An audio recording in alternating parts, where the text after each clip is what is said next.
Hi, this is Dudong Dito and welcome to my channels and fine channels. Ang dami, balik, take two.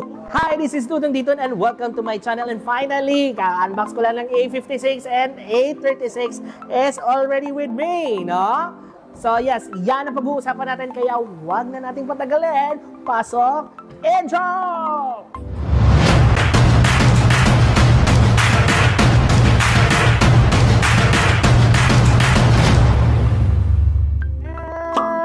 Yes, niabot na yun ang A36 finally. And now, i-unbox natin si A36. So, ano yung highlights ng A36 compared sa A56? Yan ang pag-uusapan natin. Before I proceed, let's do the unboxing. So guys, this is the box. Ito yung back niya. Yes. Top, and the front, and what we have is 8GB of RAM, 128 for the color Awesome Lavender. So ang naka-unbox ngayon guys is si Ma'am Resha. So let's do the unboxing, Miss Resha. Okay. Okay, tanggalin natin. Perfect. Wow. Okay. Yes. Ten, ten, ten, ten. Wow! Wala, nindot good siya. Nice here. Muna siya na-reflective na kung ano. Pero mamaya mo na siya tanggalin. Unahin mo muna yung nasa mga unahin mo muna yung paperworks. Yan, nasa mga ejector pin. Pakita ang ejector pin. There you go, ejector pin. And i-unbox natin siya. Dili ni siya mawa. Okay, so unsay nasa sod? The cable. Cable and paperworks. C2C, pakita na C2C siya. Yeah. Paperworks. And then C2C. Perfect. And let's now proceed with the device. Okay, wow. Sige. I-peel natin. Ay, pakita mo muna yung top. Top. Yes. This one. Yes.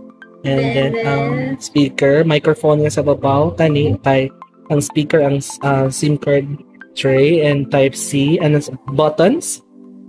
Side. Yeah, yun yung power button and volume rocker. Yep. And then let's now peel the much awaited. Whoa!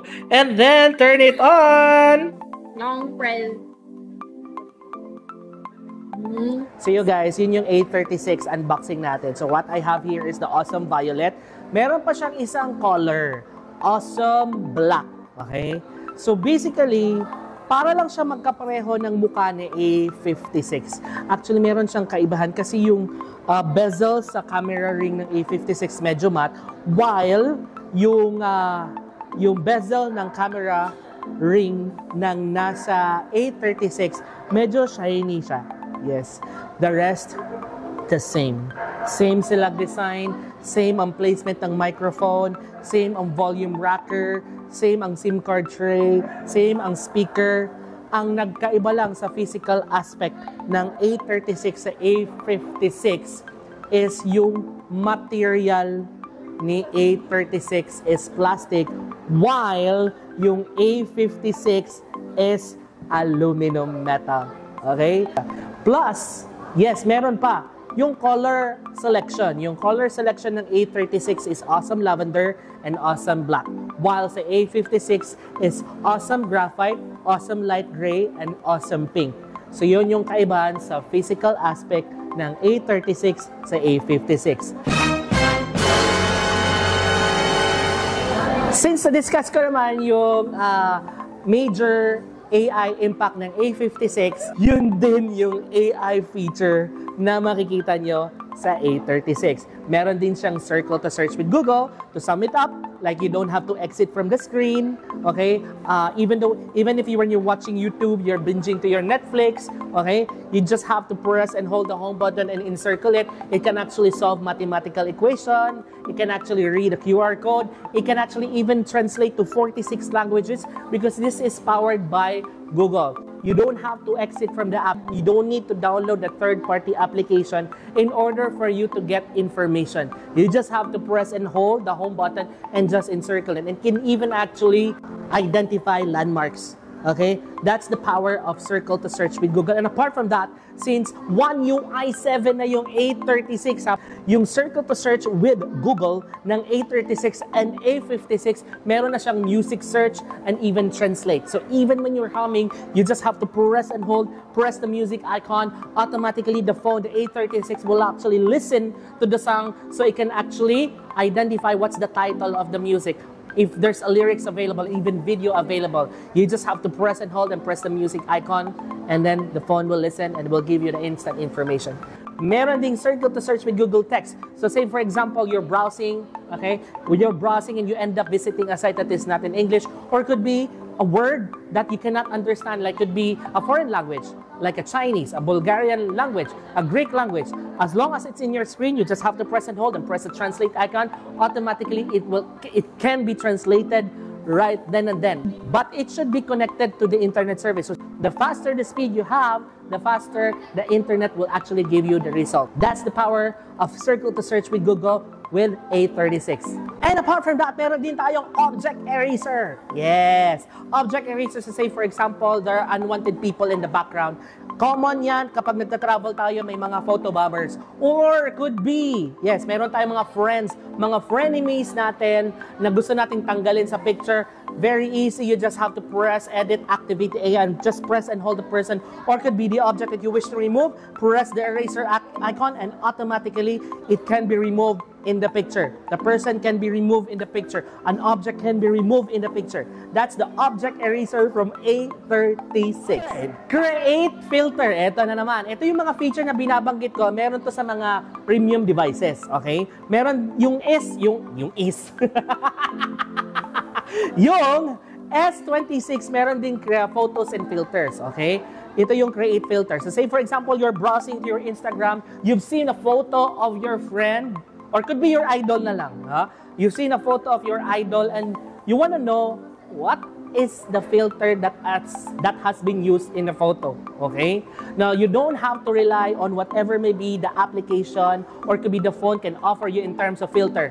All you have to do is just to save the photo in your gallery, take a picture, press edit, and just you can copy the filter from your A36. Eto, nabanggit ko na tong feature na to sa A56, but gusto ko lang i-highlight is because meron ding auto-trim yung A36. When you say auto-trim sa A36, say for example, you are a content creator. Nakakapagod na mag-edit, right? You have to download the application, the software, you have to do that and everything, but you don't have to worry. With auto-trim sa A36, and of course A56, meron ng A56, you just have to press auto-trim na automatically yung phone A36 will identify what are the highlights in the video.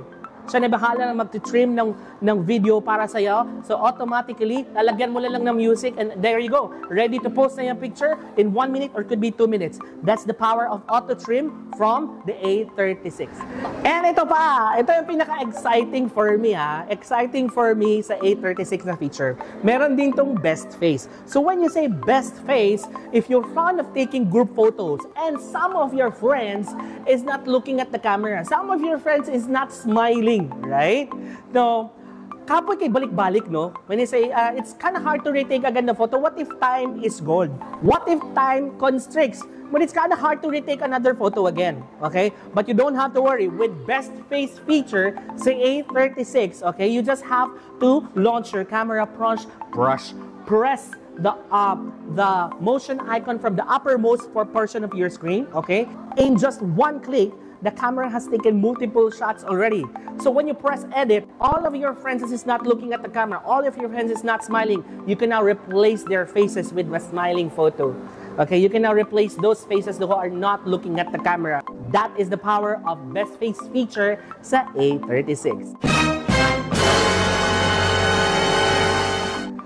Though yung A55, 32 megapixel yung front camera, yung A56, nag-downgrade siya sa 12, ganon din sa A36. Nag-downgrade siya sa 12 megapixel. However, okay, kahit na dinowngrade yung megapixel ng front camera, merong pinagandang feature sa front camera or sa camera ang A36. Meron na siyang video HDR for a better camera experience. Pwede siya sa night mode or low light condition. The camera can give you a very nice high quality photos and videos because of that. Yung A35, 6.6 ang display, while sa A36, 6.7. Okay, medyo mas malaki na yung screen, kaya lang hindi siya ganun ka-impacting kasi 0.1 lang yung dinagdag sa A35, no? Ito rin yung pinaka-impacting kasi apart from A56 na pwede siyang 45 watts na mas mabilis na yung charging capability. Nawagtangan ako yun nga. Now, with A36, pareha lang din sila. Pwede na siyang i-charge ng 45 watts. So, mas mabilis ang charging if gagamitan mo siya ng, of course, 45 watts na charger. Take note guys yung A36, hindi na siya pwedeng lagyan ng memory card. And that goes the same as well with A56. So yun yung pinaka-downside niya. Meron tayong variant na 8GB, meron tayong 12GB na RAM, meron tayong 128 and 256. Okay? Yung 12GB sa A56, sa online lang siya available. Yung 128 internal storage, online lang siya available. Pero kung sa store kayo bibili, ang makikita nyo lang sa store is 8GB of RAM, okay? And then 256 na internal storage. Ulitin ko sa inyo guys, yung A36 and A56, okay? Hindi na siya pwedeng lagyan ng memory card. Fix na yung storage niya. Copy? Copy. However, okay, meron na nitong eSIM capability. So apart from A55, since nag-release ng A56 and 36, yung A36, meron na rin din tong eSIM capability. So when you travel, you don't have to worry whether the country that you will be traveling is eSIM na. So ready na si device.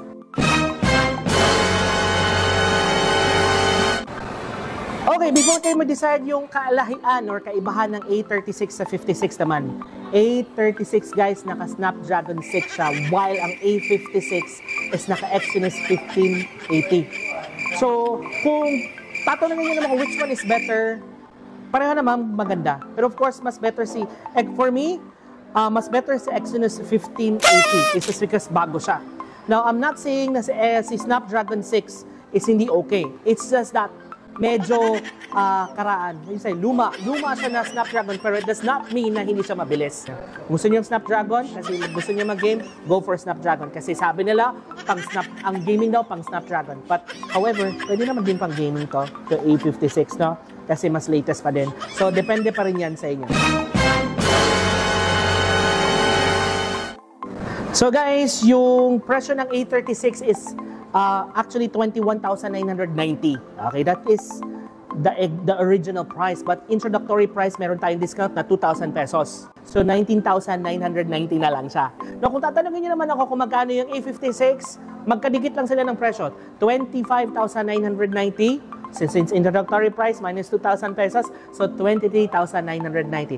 After the introductory price, so maybe limited time offer lang to, back to original price na tayo guys. If you want to know more about the features, you don't have to worry. You can always visit here in Samsung Experience Store, Ayala Center, Cebu, and we can definitely assist you with regard to that. I guess those are the impacts for the A36. So before you buy, you have to watch this video.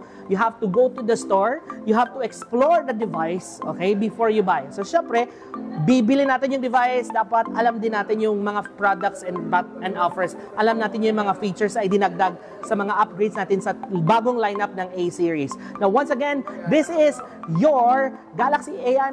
Oh no, this is Dudong dito na nag-iiwan ng kasabihan. Stay safe and always stay awesome. Bye!